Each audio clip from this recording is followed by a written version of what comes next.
Panguva the ruling party ZANU-PF has made it clear takambonaona Farai Marapira vachimboda kumbozvidistenza to the 2030 plan vachiti aiwa tiri kuenda kuconference now the succession kana now the 2030 we are not going to discuss it, but panguva ino vachizobuda pachena.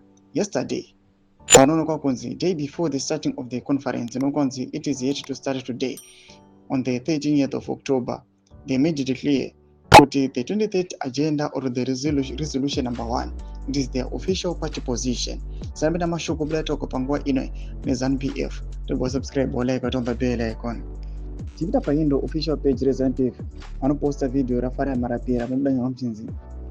ZANU-PF Director of Information and Publicity Comrade Farai Marapira emphasized that ahead of the party's 22nd National People's Conference, resolution number 1, calling for His Excellency President Dr. Mnangagwa to extend his term until 2030.